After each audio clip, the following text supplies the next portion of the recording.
Can you guys see that? All right, good. First of all, I just want to thank. Just sorry, Jeffrey. You Yeah, can, go ahead. maybe you can do it the slide share or something so that the Yeah, screen. I'll do that when I start the Okay, great, presentation. great, great. No Yeah. problem. Thank you, thank you. First of all, I just want to thank Shubha Uncle and Pastor John George for giving me this opportunity to share today. This is not an easy topic to talk about, suffering, but I think it is very, it's fitting, considering the times that we're living in. I think this is a very good topic to address. Suffering is whether you're a Christian or you're non-Christian, it evades no one. We all suffer. I mean, there's a saying: "To be human is to suffer." Right? So it is a topic that we can all address, and it's not an easy topic. All right, I understand that because suffering is personal to all of us. It may not be something that is easy to tackle, and I don't think in one class I can tackle the scope and the magnitude of a very heavy topic like suffering. A while back, I had an opportunity to actually share a small excerpt in church about suffering, and I was talking from Psalm 22. Psalm 22 is a psalm entirely about the suffering of a righteous man, right? And it was in fact used as a messianic psalm by Jesus on the cross when he said, my God, why have you forsaken me?" And in that presentation, I was able to offer more of a theological, understanding of what suffering is. Why is it that as Christians we suffer? Today, though, I'm going to approach it a little bit differently and maybe offer more of an apologetic to suffering, because I think when we talk to non-Christians, theology is not on their mind. So we need to be able to offer a defense as to why suffering exists in this world, right? And I believe I posted some questions on the WhatsApp group for you guys to ponder, and those are the questions we're going to look at today. Namely, I put here in this title, right? And let me just start to screen share here. Can a good God exist in a world of suffering? Can a good God exist in a world of suffering? And this is a very common question that we get. How can God be good? How can God be powerful? And yet, when we look at this world, suffering exists. So, what is the answer to this question? That's what we're going to take a look at today. So here's just a roadmap of the topics or the questions that we want to look at in today's presentation. So I'll start by talking about arguments of suffering. Ignore that word "and," that's not supposed to be there, but arguments of suffering, right? What are the arguments that people bring, all right, particularly our non-Christian friends, more specifically our atheist friends, right, atheist and agnostic friends, that will address suffering as a means to God's non-existence. All right, we will look at two particular arguments specifically. Okay, first we'll look at what's called a logical argument of suffering. Logical argument. All right, then what I'll do is I'll actually offer some rebuttals against the logical argument. Then we will look at the evidential argument. And again, just as I did before, I will offer rebuttals against that evidential argument. Along the way, I might have some questions here and there, and we can consider, stop, and discuss. And in the end, I'll open this up to discussion, and we can share. And if there's anything that I missed or you guys want to even rebut, if you have any rebuttals against this, any holes that you see in these arguments, please share that. And mind you, I am getting a lot of my information from William Lane Craig. He is a well-known philosopher. And he actually offers these arguments, and he did a very coherent job of actually analyzing each of these arguments and offering rebuttals for it. So I'm mainly citing him. I'll also provide some other resources that you guys can take a look at. I might not have provided this in this PowerPoint, but what I can do is I will post maybe some links that you guys can go to. I'll post that on the WhatsApp group. Finally, I want to look at what is Christianity's response to suffering? Because in the end, we don't want to simply talk about any theistic God. We want to talk specifically about our Christian faith. What is it about our Christian faith that handles suffering so well? All right. Does this make sense? Any questions so far? Oh, perfect. All right. So before I do anything, I would like to just define what suffering is. All right. Let's get our terms and bases. So really, I got this definition from the internet. Simply put, suffering is the state of undergoing pain, distress, or hardship. All right. So this involves any kind of suffering. Right. It could be emotional suffering. It could be physical suffering, like pain, physical pain that we feel. It could be financial. It could be whatever it is. Right. I think it all under this definition, you can put all kinds of suffering into it. And no matter what age you're at, from a young infant, right, to an old person, right, we all suffer, right? When an infant cries, right, is he not suffering? Right? Is he missing or lacking something? Indeed, he may not have the words to say that I am in pain, unlike us, but I am sure in that moment there is suffering that is happening. I think you can also divide suffering into two larger or two broader categories. There is what we call natural suffering or natural evil, right? There is suffering that's brought about by natural disasters, for example, right? There is things like tornadoes and hurricanes, things like mudslides, right? These are all natural disasters, natural evils. We are not the cause of it. At least we're not the direct cause of it. Okay, we didn't cause a hurricane to come. We didn't cause the floodings that are happening in Kerala, right? That was caused by a natural disaster, and people are suffering because of it. And then there is another type of suffering, which is suffering caused by human action. Right? There is a direct suffering of human action. We did something to someone, and now they are in pain, and they are hurting. All right. So that's really the two broader categories of suffering that we can talk about. Now, when it comes to the problem of suffering, and really the problem of evil is just it's part of that umbrella. It's part of this conversation. The problem of evil and suffering has two main branches. We can approach this emotionally, but it is very difficult to have or to defend an emotional problem. You can't offer a rebuttal to someone who is emotionally suffering, who wants an emotional response, because they will, any argument that you present towards them, what are they going to do? They're going to refuse, because to them, they're not looking for an intellectual response to suffering. They're probably thinking in that moment that they need relief from their own pain. And I think in that moment, it's best not to offer any advice or any rebuttal or any apologetic, but rather to, like Job's friends did, sit with them. Right? Sit with them, have compassion on their suffering, and realize that you also, in some ways, though you may not experience exactly what they're feeling, you have suffered as well. And just your presence alone may be the best response to that kind of problem or that kind of suffering. That is the best apologetic, I think, in that situation. It is not words that can help them, right? But it is, your very act of kindness and your presence that may be the best apologetic or defense towards a particular problem like this. What we're going to look at today, though, is the intellectual problem. All right.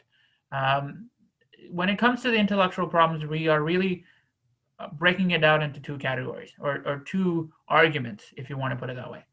The first argument is the logical argument, all right, and the second is what's called the evidential argument, all right, or evidential problem. All right, does this make sense? So it's broken into these two categories, and what we're going to look at is the intellectual side of this topic. Okay, let's take a look at the first one. All right, this is what we call the logical argument. And by the way, guys, if you have any questions, please don't hesitate to stop me and to ask. right? I have no problem in stopping my presentation, and we can discuss this. If you're not understanding, by all means, please please stop me if you need to. And you can always use the chat, right? There's a chat box here in Zoom to type in your questions as well if you don't want to speak. All right, let's start with the logical problem of suffering and evil. All right, so it goes like this. All right, so here's premise number one. If God is an all-powerful and all-loving being, right? And this is what the atheist or the agnostic will present towards us, right? If God is an all-powerful and all-loving being, that's the first premise. The second premise is an all-powerful and all-loving being will not create a world that has suffering. All right, so granted that these two premises exist, all right, they come now to the third premise. When we look at this world, suffering does exist. All right, now that you have these three premises, what is the conclusion that we can draw from this?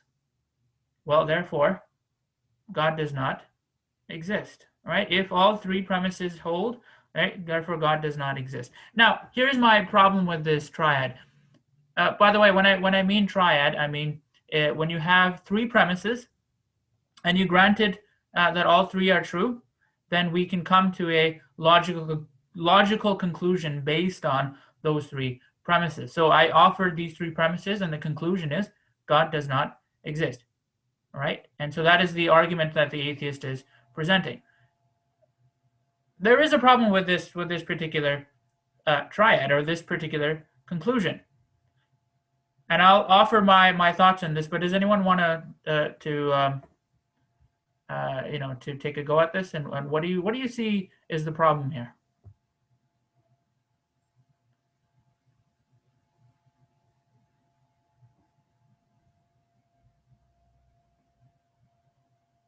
Anybody?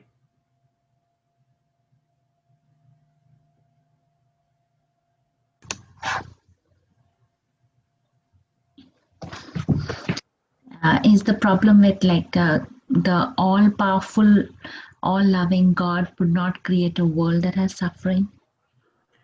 Oh, yes. Okay, so that definitely could be one of the problems, and I will actually address that in a couple of slides coming from now.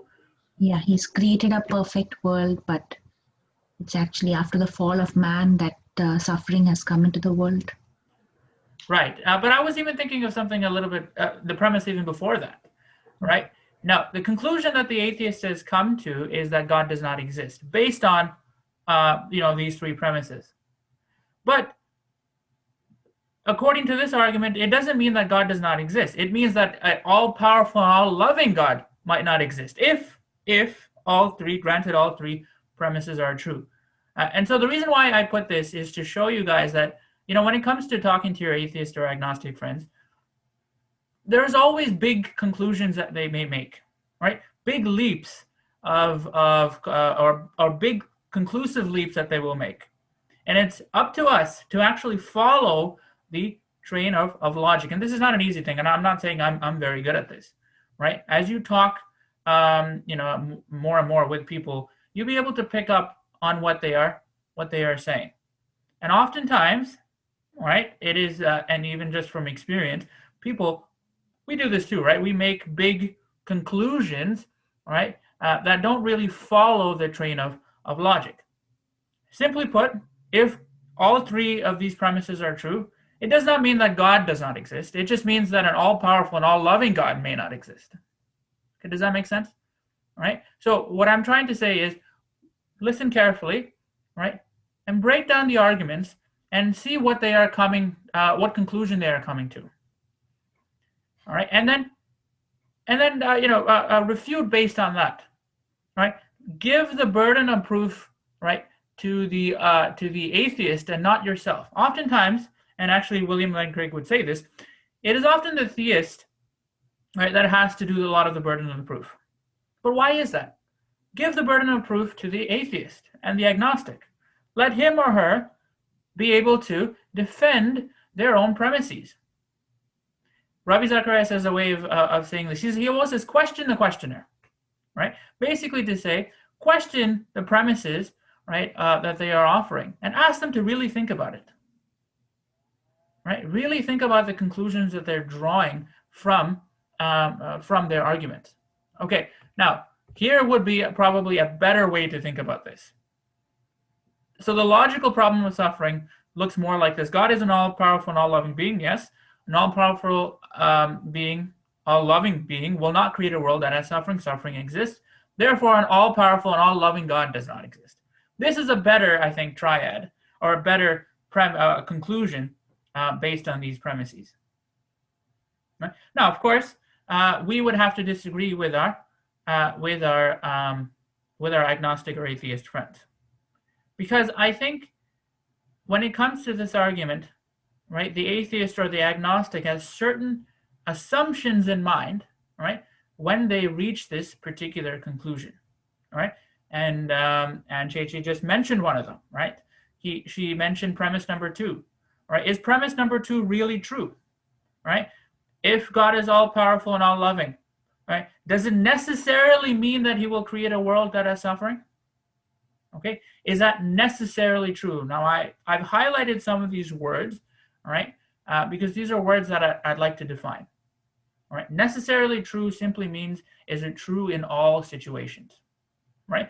No matter what the situation is, no matter what the variables are, right, in the system, does that mean this is going to be true at all times, all right? So that is really what we're going to tackle, right? We have to ask this question and really get the atheist or the agnostic to think about this, right? Get them to ask themselves, is that necessarily true in all situations, all right? So what are the hidden assumptions that the atheist is making? What are the hidden assumptions? I apologize if some of my words were cut off. I think there was some of the images that I put might not have showed up on the when I shared. But when I share this lecture slide, I'll make sure I fix all those. All right, so I do apologize for that. It's just the image that is there. I just have to move that out of the way. But what I said here is, what are the hidden assumptions that the atheist is making? All right, let's take a look at the assumptions that they've come up with. All right, first assumption that they probably assume is that for God to be all powerful and all loving, all right, he can make anything that he wants. Right? Can an all-powerful, all-loving God not do anything? Right? Can he not make a world without suffering? Right? That's assumption number 2. If he's all-loving, right? Of course, he prefers a world without suffering. An all-loving God wouldn't want a world where people are suffering. However, suffering does exist. Therefore, God does not exist. Okay, does that make sense? All right? The assumptions that the atheist is making is these 2 assumptions, right? They're saying that for God to be all powerful, he can do whatever he wants, right? If he's all loving, he prefers a world without suffering. But when we look around in the world, we see suffering exists. Therefore, how could we possibly say that an all powerful and all loving God exists?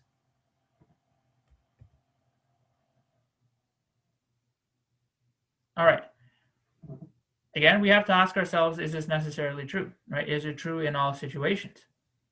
All right, and I think it will fail when we consider that it may not be true if God has given humans the capacity to have free will.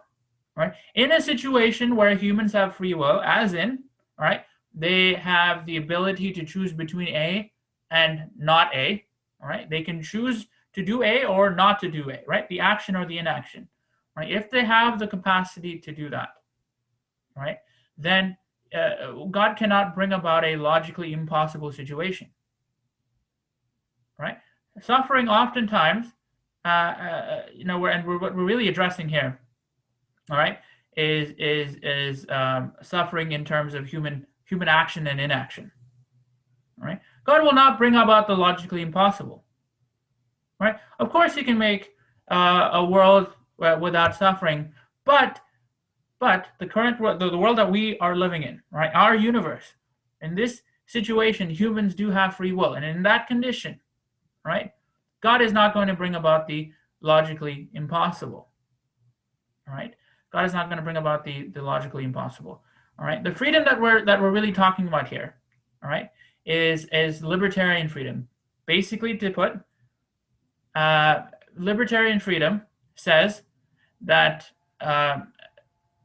that the choices of a person, right? The choices of a person are not caused by external forces, right? God does not force the person to choose a particular situation, or there's no external force that comes along and causes this person to choose this particular situation. Rather, it's the person's own choice, right? It's a person's own choice. Okay, does that make sense? That's what we call libertarian freedom. And that is what is in view here when we talk about free will. And so if free will exists, right? If free will exists, right? Then, right, humans can choose to do what is good, right? What is right, or not to choose what is good and what is right. Basically to do evil, right? And with every action, there is a consequence. And as a result, suffering may be a product of that consequence. Right? And so this can address suffering when it comes to human action and inaction. Right? That argument is not necessarily true, right? The argument that God is an all-powerful, all-loving being, he can bring about a world that has no suffering, right? If free will exists, then he's not going to just bring about what is logically impossible. Right? Humans choose, right, to do what is right and what is evil. What are some other considerations that we need to think about, right? Well, another consideration that we should be thinking about is, and really addressing the second assumption, if God is all loving, then he prefers a world without suffering. Again, is that necessarily true? Is that necessarily true? What if God has a good reason to allow such a suffering to happen? Right? I'm sure God has good reasons to allow some of the suffering that happens in this world. Right? Just take the example of a parent. Right? This parent has to take his or her child to the doctors. The doctors has to give a shot or an injection to this child. Obviously, this is an extremely painful experience for the child. And the child, what is he going to do? He's going to resist, right? He's going to resist suffering at all cost. He does not want to take this injection, right? So what is he going to do? He's going to, he's going to cry. He's going to put on a tantrum. He's going to avoid everything. And he's going to plead to his parent, right? Please do not let me, right? Now, obviously, if he's a baby or an infant, he may not have the words to say this, but he's certainly going to cry, right? He's going to draw attention to his or her parents to tell them, don't allow this injection to touch my body. But what is the parent going to do?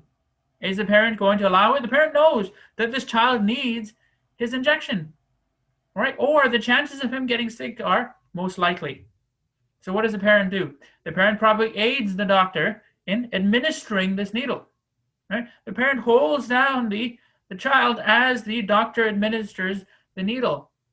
And in that moment, what is the child thinking? He's looking up to, or she's looking up to, the parent and seeing, how could you do this?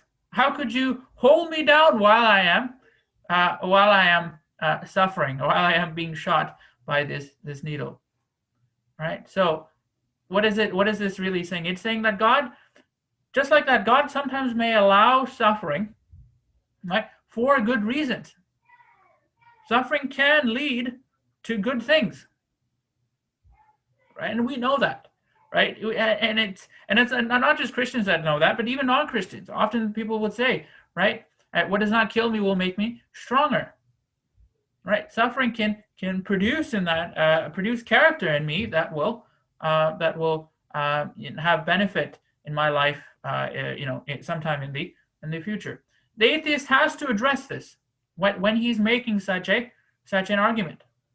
Right? If he's assuming that God prefers a world without suffering, then he has to make sure that he considers this particular argument. Right? Is there suffering that produces good? Yes, indeed, there is suffering that produces good. The atheist needs to consider that before he makes such an assumption. Okay, does that make sense? Right? Make sure that you address their assumptions. Get them to think about all the situations, the full picture, before they come to such an assumption, right? That is really what I'm arguing here by saying these things. All right. Let me just quickly move on here. All right, and really what I just said in this slide is just leave the burden of proof to the atheist, right? Get them to think about their own assumptions. Okay, I'm just going to fast forward through this because I've made my point here. All right. Now, the topic of suffering and evil has been an ongoing conversation in philosophy, right? And it is actually it's safe to say now. It's safe to say now that the logical argument, right, the logical problem of suffering, has been addressed by Christians, not just Christians, but the theistic theologians, right, and philosophers throughout the ages. And what it seems to be happening, or what seems to be happening now, is that they're shifting away from the logical argument of suffering. People are realizing that the logical argument does not hold grounds. Even though people that once held to this particular philosophical assumption are now saying, you know what, I don't think the logical argument is good enough. Okay, the logical argument is good enough. By the way, I do want to mention this, and I don't know if I made this point quite clear, but what the logical argument is saying, okay, is that under these conditions, right, under these conditions, let me just back forward, under these conditions right here, right, it is impossible for God to exist. That's the key word here, okay? The logical argument is saying that it is impossible for God to exist under these conditions, right? And I've said, is it necessarily true that that is the case? We've shown that that's not to be the case, right? And philosophers have shown that it's not to be the case. So now people are saying, okay, you know what? All right, maybe it's not impossible, right, for God to exist under those conditions, but maybe it is improbable that God does not exist in those conditions. Okay, does that make sense? So there's a slight change in the argument from being impossible, right, as in it's not certain at all, right? It is 0% chance that God exists, to maybe there's a small chance that God exists, but that chance is so small, right? That probability is very, very small. All right, so that is what the evidential problem of suffering is really tackling. Okay, and so what is the main argument of the evidential problem of suffering? Well, it's saying that it is highly improbable that God has any good reasons to allow some of the suffering. All right, so they look at the scope, the full evidence, right? They're looking at I wouldn't say full evidence, but they're looking at the world and saying, okay, look, there's all these suffering that is happening, right? Maybe some of them do lead to something good, right? Granted, we'll give you that.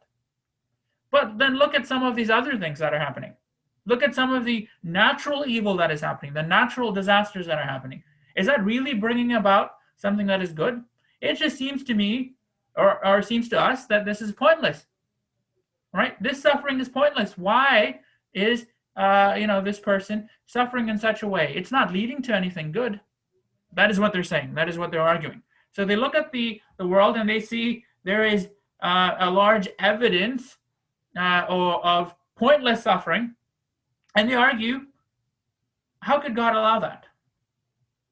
Right? So it probably means that God does not exist. And key word again is probability, right? Probably God does not exist. Right? And I think this is a more powerful argument because, by saying that, they're being modest, right? They're not saying that God does not exist at all, right? They're not saying there's 100% chance that God does not exist. Rather, what they're saying is the chance is kind of low that God exists. It just seems unnecessary that a good and all-powerful God will allow such a thing, right? When we look at some of the evidence of suffering, it just seems pointless to us. Okay, does that make sense? All right, I'm just going to pause here and just ask you guys, is there any questions that you have for me before I move on to the rebuttals? Anything you want me to address again about the logical problem?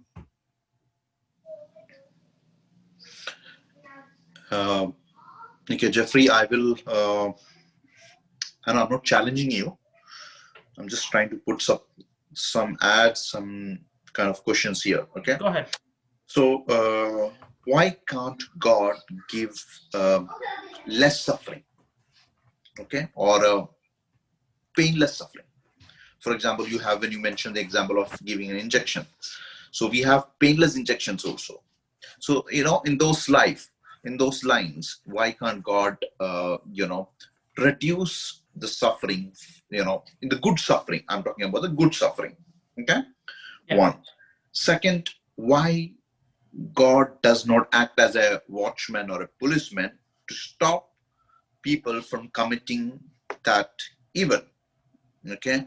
For example, because of his foreknowledge, considering he has given free will, because of his foreknowledge, he knows probably what a man is going to do, and make a way out for the victim to escape, or from that evil not to take place. Okay, so this thing. And the third one is, let's say, through natural disasters. Okay, I mean, how can we justify this natural disaster creating an overall good? Okay, so yeah, that's my 3 thoughts. Not challenging you, No. just 3. I mean, you can, yeah. Solid points, and I actually want to address some of those at the end of the conversations. And do you think we can do that, or do you want an answer right now? You can answer at the end, no problem at all. Take your time. Yeah, just. And I want to say this, like, this is open to all of us to consider, because thinking about these questions, I would love to get your answers on this as well. I may not have a great answer, right, to these to these questions that are raised. I need to think about this problem too. Like I said, this topic is not something that we can tackle in one class. Rather, I think that this is an ongoing discussion that we can have. I want to address some of those questions at the end, particularly the second and the third one. But in the end, I think we can go through each of those questions that you raised. Do you mind actually writing? Did you write those questions down? Do you mind actually typing that into the chat box? Yes, I can do that. I can do that. So in the end, we can. No problem, and Jeffrey, we can do it next. Once you cover it at the end of a presentation, also we can do it. I'll frame Sure, it. no problem, because I want to leave the ending to actually discuss those very things, right? Because there's some examples that I can share with you guys, real life examples, right, that are happening just now, right? That might address these, these questions that you raised. Yeah, Sure. You don't have to try to finish it off in one shot. We can always have one more session, and we talk, because what you're dealing with is a real problem, and we need to really work on that. So sure, no problem. Yeah, take it at your pace. Don't worry. Yeah, no worries. Thank you. So coming back to what I was talking about with the logical problem, impossibility, the evidential problem, right, is the improbability, right? So there's a slight variation in what they're arguing here. Okay, so now I'm going to offer some rebuttals against the evidential problem, right? We can tackle this argument by offering these counter arguments towards our atheist friends, right? The first thing that I want to say is, considering our human limitation, is it really possible to even conclude that some of the suffering is pointless?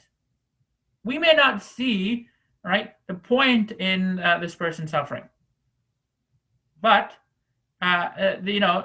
there may be a bigger reason at play here that evades our limited human capacity.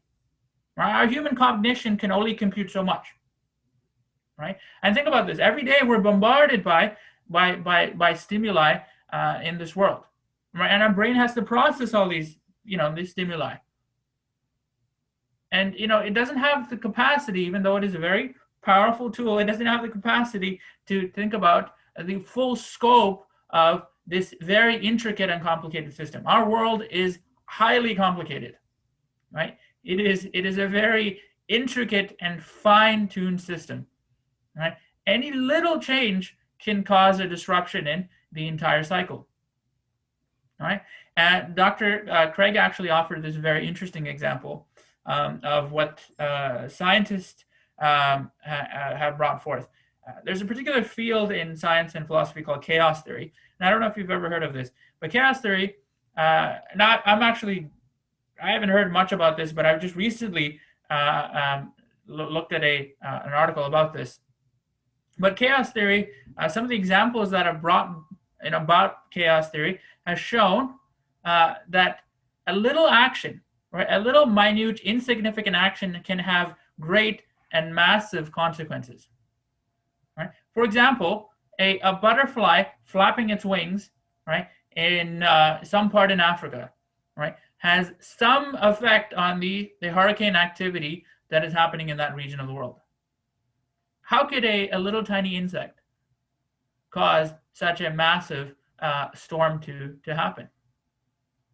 Right? Now, I don't know how that is possible, but what the chaos theory is saying is small, insignificant, seemingly meaningless activities can have such great and vast consequences. That's what simply chaos theory is saying. The reason being is that our system, or our Earth, is, or I should say our universe, is very, very finely tuned, right? And it is very intricate. Sometimes we may not see that suffering is producing something good in this person, right? Our human capacity may not be able to comprehend to this, but there may be a reason to this. Here, I'll offer another analogy to help you guys out, and I want you guys to think about this. Suppose I invite you guys over to my house, okay?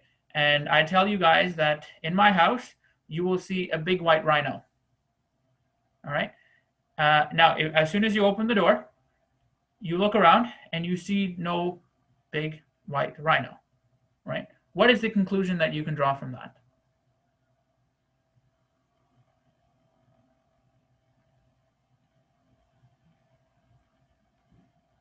Most likely I was lying. Yeah, exactly, right? Most likely I am lying, right? A big white rhino is something that you're not going to miss, right? You're going to see a big white rhino in my small little house, right? You're definitely going to see an animal as big as a rhino. Now, if I say this, okay, same situation, I bring you over to my house and I tell you guys, right? Then I have a little cricket, right? I have a little cricket, and you walk into the room, or you walk into my house and you look around and you see no cricket. Are you going to conclude that I am lying?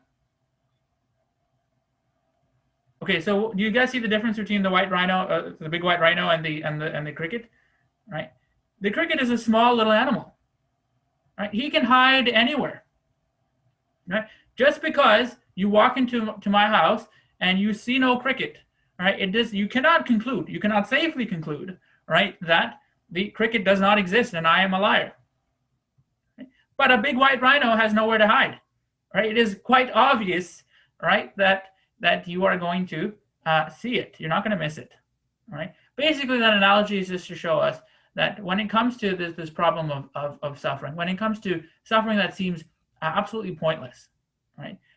It makes sense to say that God does not exist if our world was small, right, and not as complicated, not as intricate, not as connected. But when we throw the problem of suffering onto a vast, intricate, finely tuned universe, then what are you going to conclude? I don't think you're going to conclude that. I don't think you should conclude that God does not exist. But people do come to that conclusion. And it is up to us to say, hey, hold on, right? With your human capacity, can you possibly say or come to this conclusion? Right? I don't think so, right? And that's something that we should offer back to them. Okay, here's another problem with the evidential problem. I should say counter argument. When it comes to probabilities are relative, right? They are relative, right? We're dealing with a probability here, right? It's a small probability that God exists, right? That is what the evidential argument is saying. Let me offer an analogy to help you guys out. Okay, probabilities are relative, and so we need the full scope of evidence to come to a conclusion. We can't base things off of one probability. Let me give you an example. If I tell you that 90% of white rabbits have black ear tips, right? And you can see a picture of a rabbit that I put there, right? Black ear tips. All right. 90% of white rabbits have black ear tips. I have a white rabbit. All right. Can you be confident that my rabbit has black ear tips?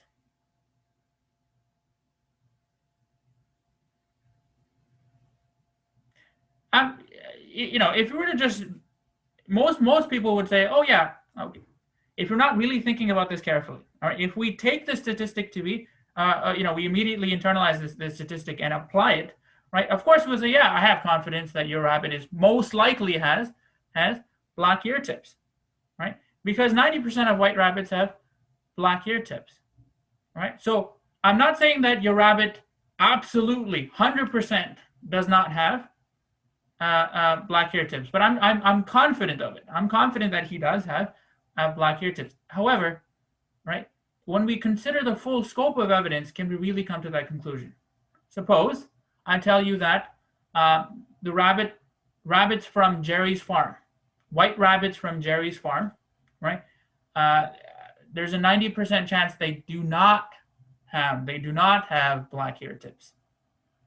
Okay, now consider that statistic, right, and combine it with this statistic. Can we really come to that conclusion now when we consider the full scope of evidence? Indeed, it is true that 90% of white rabbits have black ear tips, but I got my rabbit from Jerry's farm. And another statistic has shown that Jerry's rabbits don't have black ear tips. So when we consider the full scope of evidence, it's most likely that my rabbit does not have what? Black ear tips. Okay, does that make sense what I'm trying to say here, right? Because I got my rabbit from Jerry's farm, right? Now that you know that, your confidence has suddenly what? Gone down. Oh, okay, now I'm not, sure if your rabbit has black ear tips. So when we consider probabilities, make sure that we address the full scope of evidence, right? Make sure that we consider all possibilities before we reach such a conclusion. We have all our facts straight, right, before we jump to conclusion. And this is the thing with probabilities, right?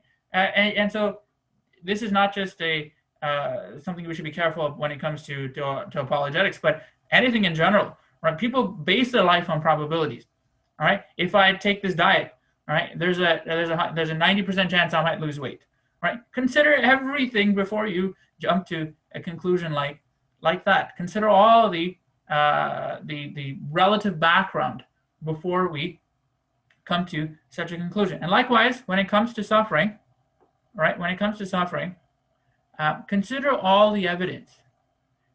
If there's the only evidence, right? If the only evidence, or I should say this, when it comes to atheists, when it comes to agnostics, for them, they are thinking there is no really good argument against.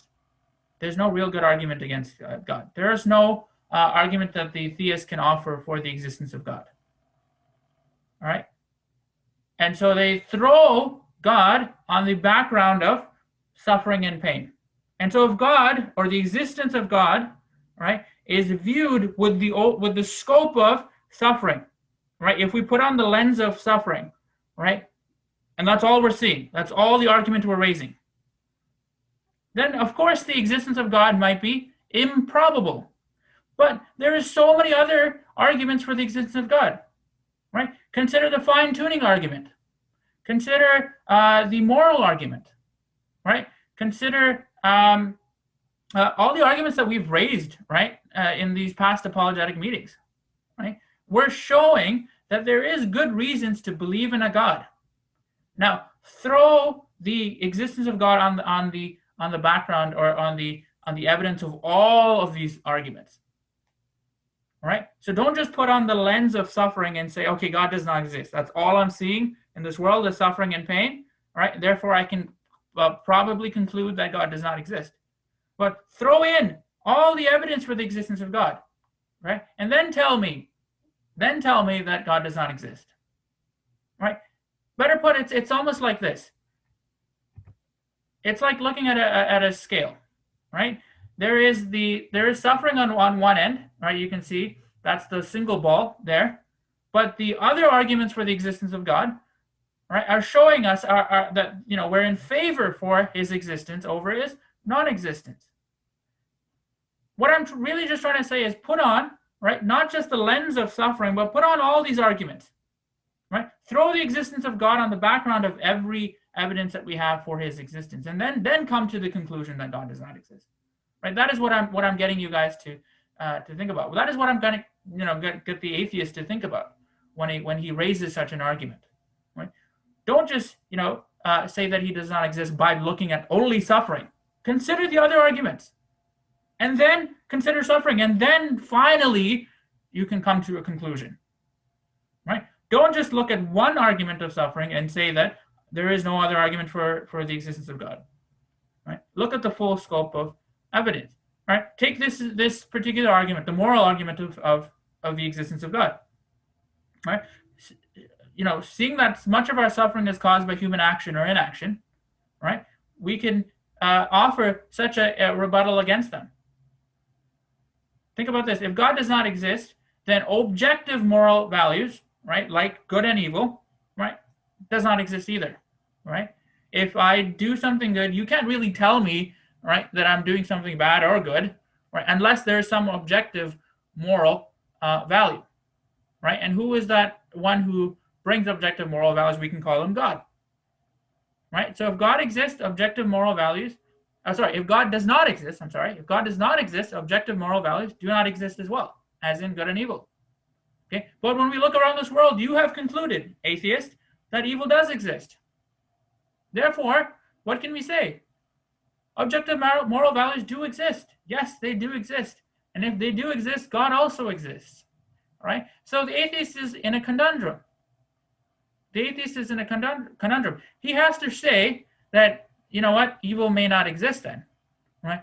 It's probably just some, actually the way Richard Dawkins would put it is that there's moral indifference. Right? It's neither good or bad. It just is. Right? There is indifference in this world. Right? So suffering does not really exist in his paradigm. And that is the most consistent thing to say when you take on a atheistic or naturalistic perspective. You can't have an answer to suffering. So if a naturalist, atheist, agnostic, if they raise this argument, right, they better make sure, right, that it aligns perfectly with their worldview. And it doesn't. It really doesn't. Right? And that's what this argument is really saying. The moral argument is saying, right, the naturalist or the atheist does not have a good or coherent worldview to support suffering. So they shouldn't even be talking about suffering. That is what it's really saying, right, by this. And so now throw this into the scope of the arguments for the existence of God. Right? Now that we have the full scope of evidence, can you really come to the conclusion that God's existence is improbable?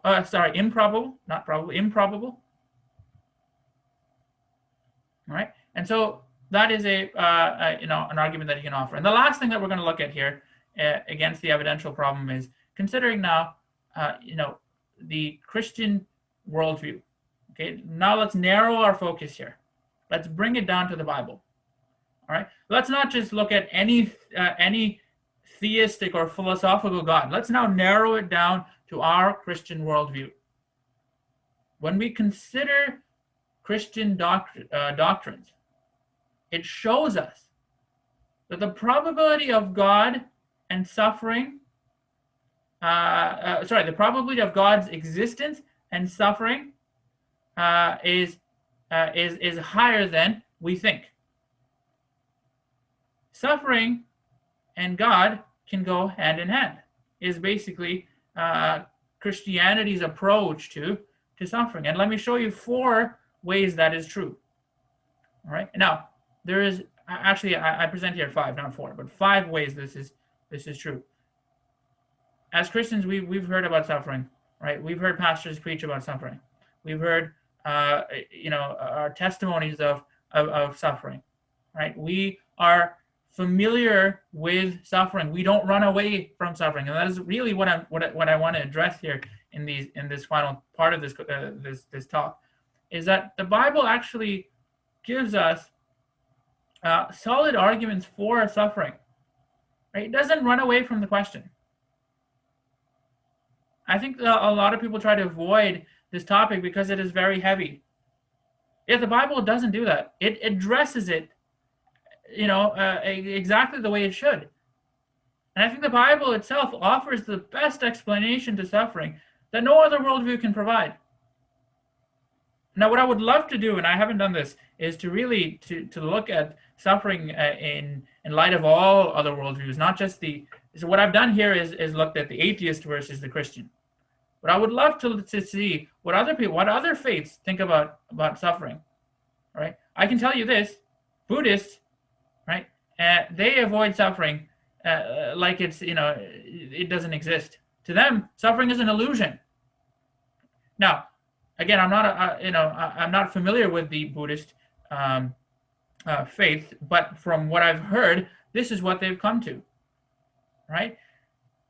How can we have such a worldview that avoids such a topic of suffering and conclude that suffering is just an illusion?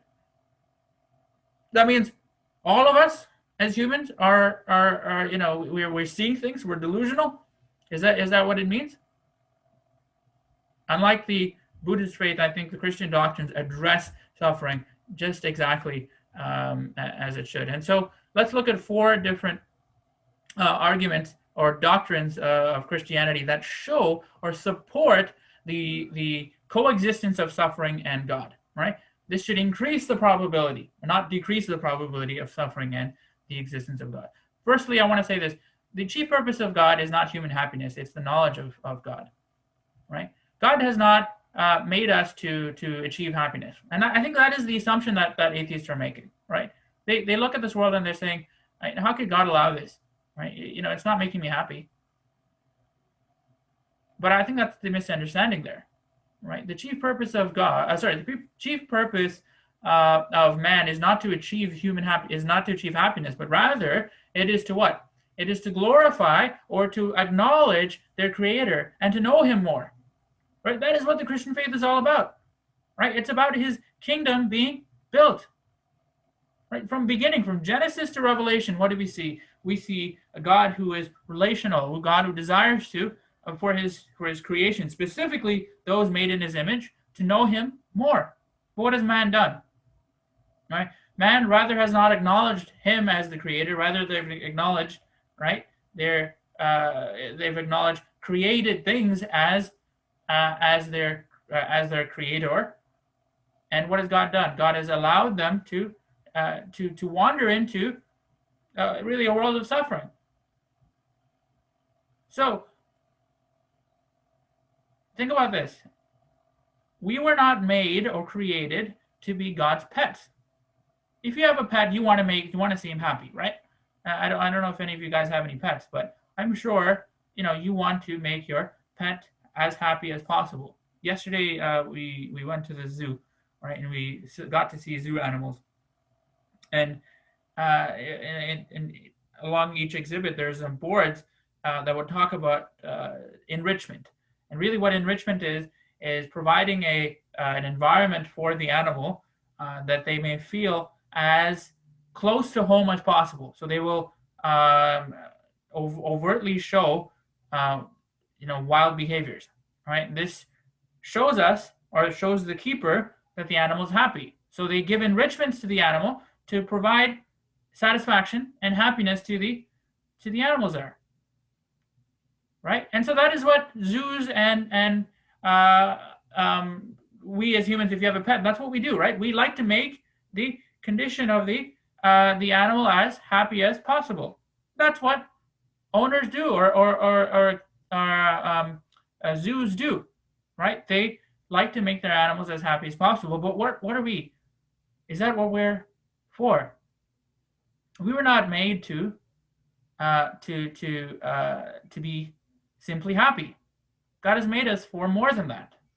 He's made us to know Him and to know Him intimately. And sometimes, right, that may involve suffering. That may involve suffering. And think about this, right? Think about this. From the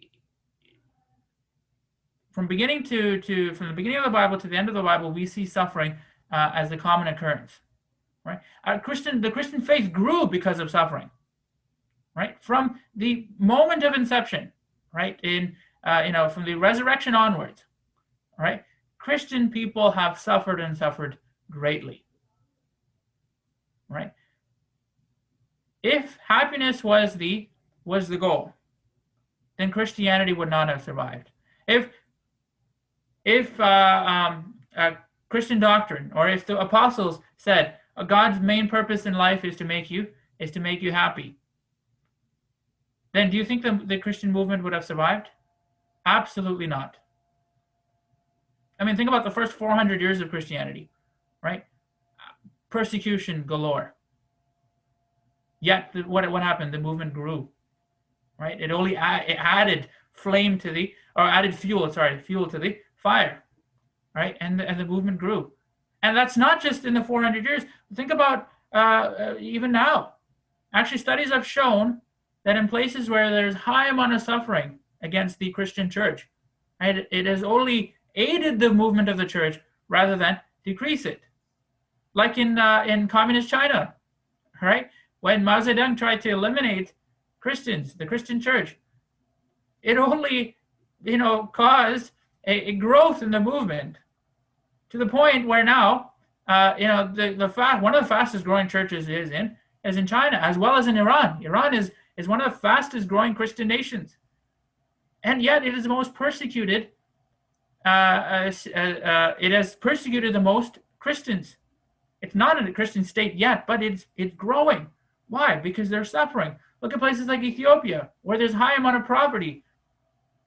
Right? Places like El Salvador, when there was wars, it only aided the Christian church. And I was looking at actually Dr. Craig offers a statistic that says in El Salvador, I think the amount of Protestants maybe 50 or 60 or 70 years ago was like 0.6, and I can't remember the exact number by heart, but it was a very, very small number. Now that number has increased to over 10%. From a very small number, less than 1%, to now over 10% of the population being Protestant Christians.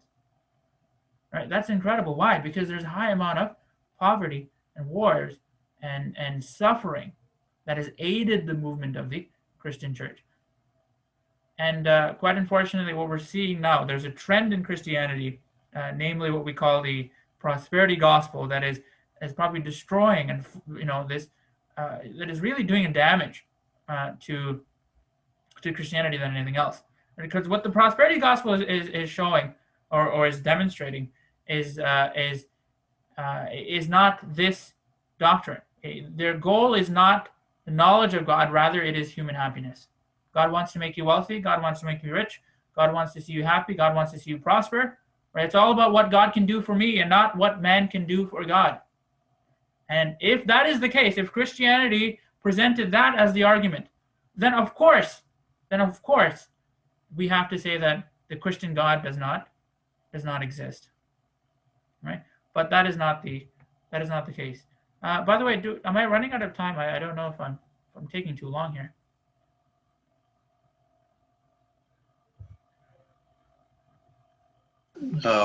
Yeah. So Jeffrey, if you have a related point, if not, then what you can do is, next week, anyways, you're covering it up, so we can do that. Yeah, I can do that. I actually have just maybe 2 more points that I want to, actually 3 more points that I want to raise anyway. I can look to wrap it up here then. Okay. Yeah, it's not going to take too long anyways. Right. So the next point that I really make here is this. Sorry, I don't know why this is not moving. Okay.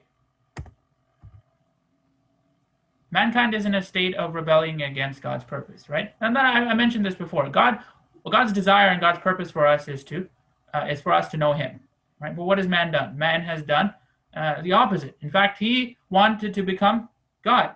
Right? We see this in the story of Genesis 3, right? He acknowledged God as he has not acknowledged God as the creator. Rather, he is said, I want to be like God. And and we see the story in Genesis 3 where Adam and Eve partook of the tree of the knowledge of good and evil, right? And the result of that has produced suffering and pain.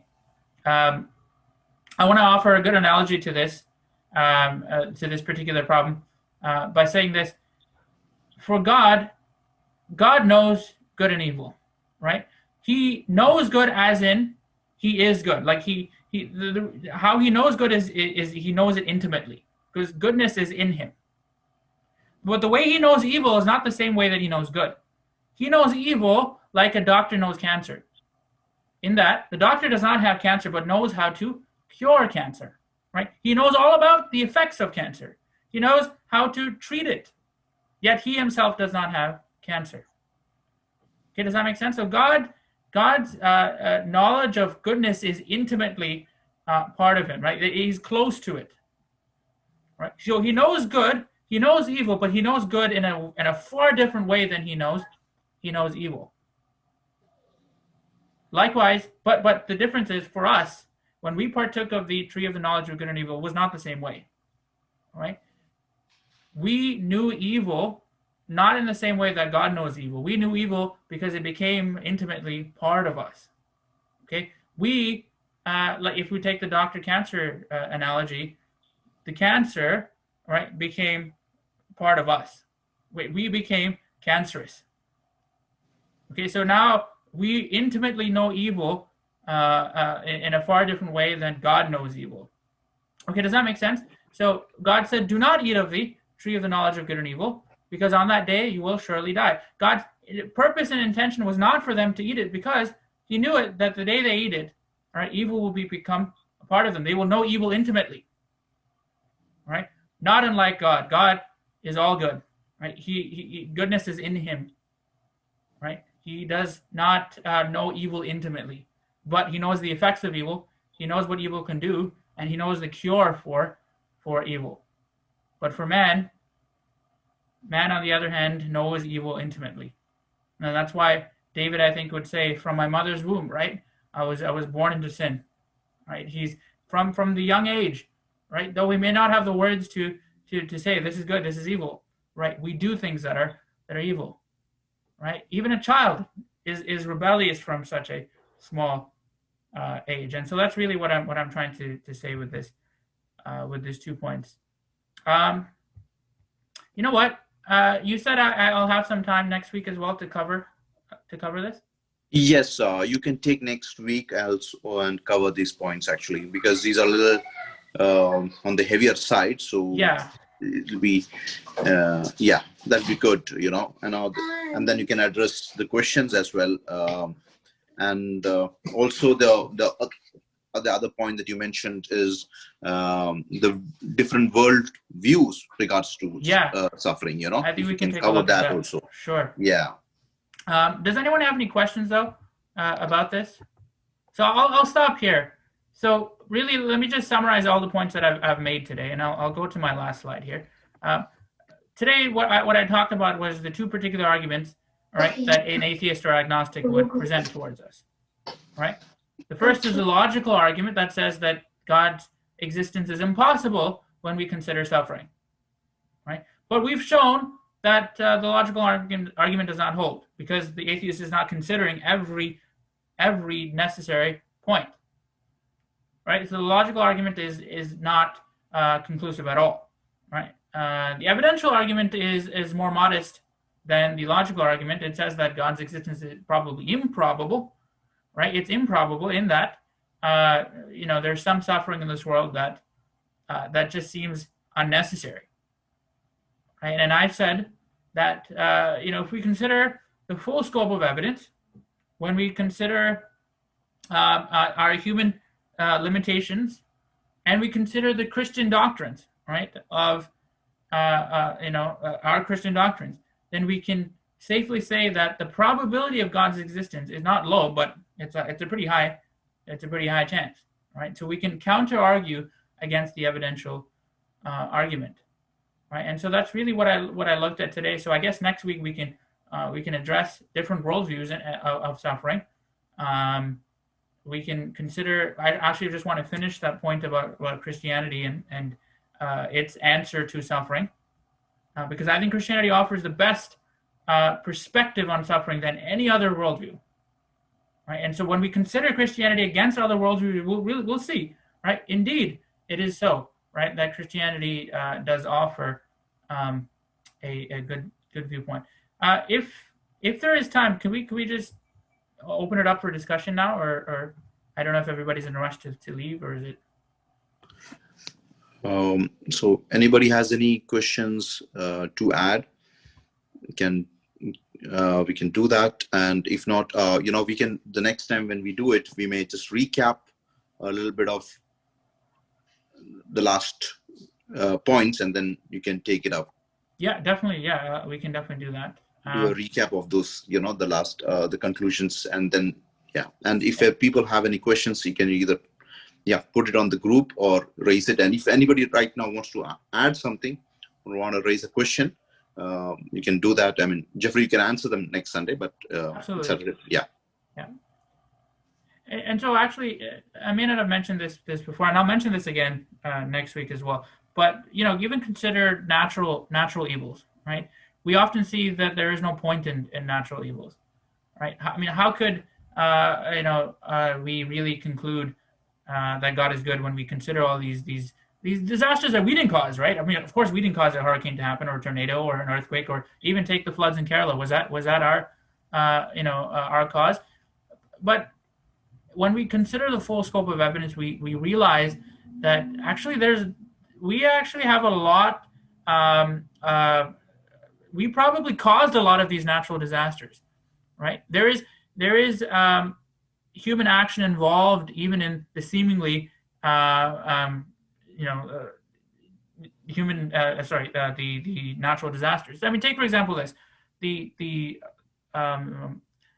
mudslides that happen in many regions in the world, right? Humans know that if we build a settlement here, all right, that mudslides are to occur, right? They know that, they're aware of that.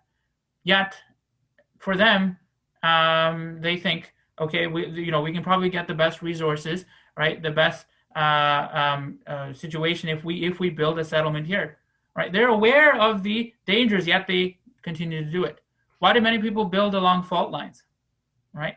Like in California, for example, there's a high population there, right? Many people build their houses along fault lines, right? There is probably some benefit to it, but they're not considering the negative side effects. Talk about the California fires that are happening right now, right? A lot of that is caused by the climate change that is happening in the world, right? And climate change is a big result of the carbon emissions that we put out into the atmosphere. I'm not saying that's the only reason, but I'm just saying that is caused by, there's a correlation between human activity and suffering, right? We cannot excuse ourselves from even the seemingly impossible, even the seemingly natural evils that are happening in this world.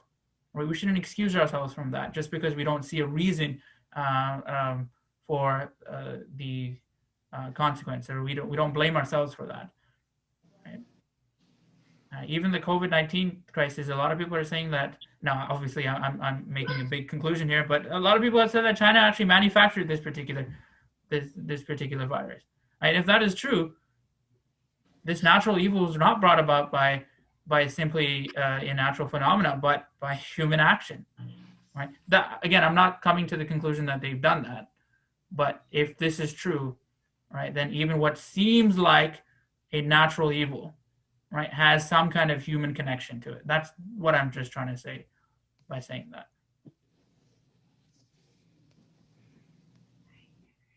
True. What you said is right. Anybody else has any thoughts to this?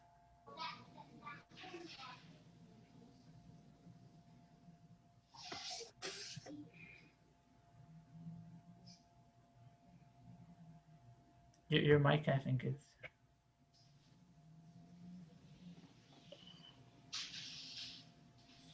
Anybody? Pastor, I think your mic may not be. I think you're trying to say something. Can you hear me? That's better. Yeah, that's better. Yeah. What we started discussing now is actually very pertinent to the present scenario also. So when we looking at those points, we're really building up the argument there. So that's when we go on next week, I'm sure we'll go deeper into that, where how we could be the reason for suffering, how we as humans as humankind have been also a reason for or a catalyst for suffering that has been happening. So that also you can probably look into.